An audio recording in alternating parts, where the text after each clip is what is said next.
Hürmetli vatandaşım, nöbetçilik şeyimizle başlayımız ciddi haberle.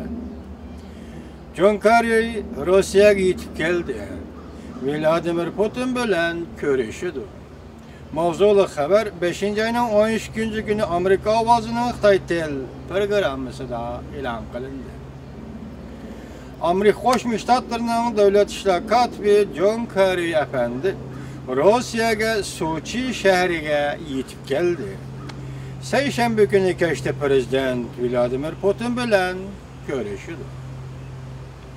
Amerika Qo'shma Shtatlarining davlat ishlar katibi John Kerry efendi Rusiya tashqi ishlar ministri Lavrov bilan suhbat o'tkazdi. Hamda Sochida İkinci Dünya urushida vafot bo'lganlar qabristonligiga gul taqdim qildi. Davlat gulchambarak qo'ydi. Hamda Sochida Ikkinchi Dünya urushida vafot bo'lganlar qabristonligiga gulchambarak qo'ydi. Davlat Majlisi a'zosi Christopher Smith navbatdagi saylam loyihasini Shangongda rad qilish kerak deb ko'rsatdi. Mavzuli xabar 5. ayının 13. günü Amerika avazının Xitay tel programısı e'lon qilindi. Xabar mundaq başlandı. Davlat Majlisining nopozliq bir nafar a'zosi yaqinda Amerika ovozi muxbirining ziyoratini qabul qilganda mundaq ko'rsatdi. Shangongda ba'zi pandemokratizmchi a'zolarning Beijing ko'rsatgan ma'muriyat boshlig'ini saylash loyihasini rad qilishini qo'llayman. Diqqat vatandoshim. Shangongda ba'zi pandemokratizmchi a'zolarning Beijing ko'rsatgan ma'muriyat boshlig'ini saylash loyihasini rad qilishini qo'llayman.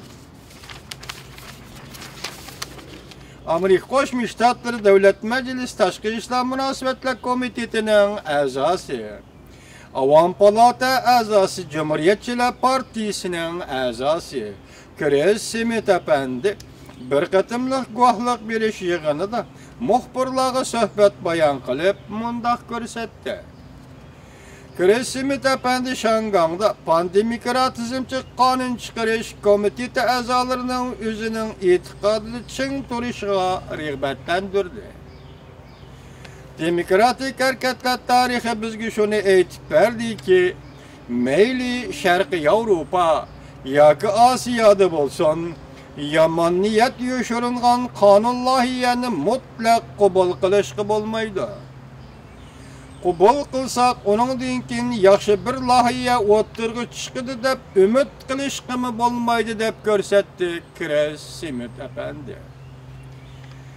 Filippin armiya taraf talash tortishda qolgan bir orolga egilik huquq jakarladi.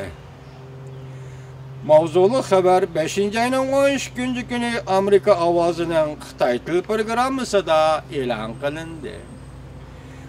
Filippin harbiy taraf rahbarlari 5. ayning 11. kuni Pagasa orolini ko'zdan kechirganda egilik huquq jakarladi. Jungo taraf bu orolni Jungyedao deb ataydi ekan. Jungo taraf mundaq ko'rsatdi. Filippin bu orolda qurilish qilish faoliyatini darhol to'xtatish kerak. Filippin taraf mundaq ko'rsatdi. O'xshashi Jungo bu orolda qurilish qilish faoliyatini darhol to'xtatish kerak. Men yuqorqi xabarlarni hammasini jiddiy xabarlar deb atadim. Jiddiy xabarlar deyishdan sababi yuqori xabarlarning mazmuni aqlimiz odatlangan mazmunlardan ortiqcha va g'ayriy bo'lganlikdan men bu xabarlarni jiddiy xabarlar deb atadim.